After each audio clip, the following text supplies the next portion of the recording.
Hamas అధినేత ఇస్మాయిల్ హనియా హత్యతో పశ్చిమాసియాలో ఉద్రిక్త పరిస్థితులు నెలకొన్నాయి.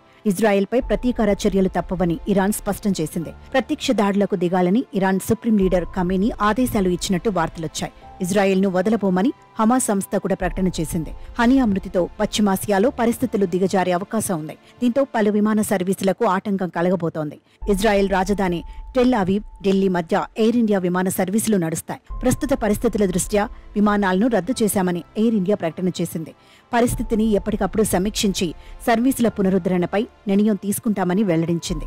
ఆగస్టు 8వ తేదీ వరకు ఢిల్లీ నుంచి టెల్ అవీవ్ మధ్య ప్రయాణించేందుకు టికెట్ బుక్ చేసుకున్న ప్రయాణికులకు మాత్రం మినహాయింపు ఉంటుందని, టికెట్ల రద్దు రీషెడ్యూలింగ్పై ఒకసారి ఛార్జీల మినహాయింపు ఇస్తామన్నారు. ప్రయాణికులకు సిబ్బంది భద్రతకు ప్రాధాన్యం ఇస్తూ నిర్ణయం తీసుకున్నామని స్పష్టం చేసింది. ఏదైనా సమాచారం కోసం 01169329333 01169329999కి కాల్ చేయాలని ఎయిర్ ఇండియా యాజమాన్యం కోరింది.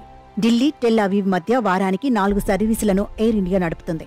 గత ఏడాది అక్టోబర్ 7వ తేదీన ఇజ్రాయెల్పై హమాస్ దాడి జరిపిన తర్వాత ఉద్రిక్తతలు చోటు చేసుకున్నాయి. 5 నెలల పాటు టెల్ అవీవ్కు విమాన సర్వీసులను ఎయిర్లైన్ నిలిపివేసింది. ఇప్పుడు మరోసారి తాత్కాలికంగా నిలిపివేసింది. సిచ్యువేషన్ను బట్టి విమాన సర్వీసును ప్రారంభిస్తామని ప్రకటన చేసింది.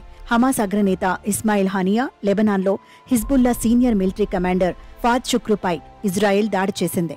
వరుసగా 2 అగ్రనేతలపై ఇజ్రాయెల్ దాడికి తెగబడింది. దాంతో ఇజ్రాయెల్పై ప్రతీకారం తప్పదని పాలస్తీనా, హమాస్, ఇరాన్ స్పష్టం చేసింది. ఏ క్షణంలో ఏం జరుగుతుందనే టెన్షన్ కొనసాగుతూనే ఉంది.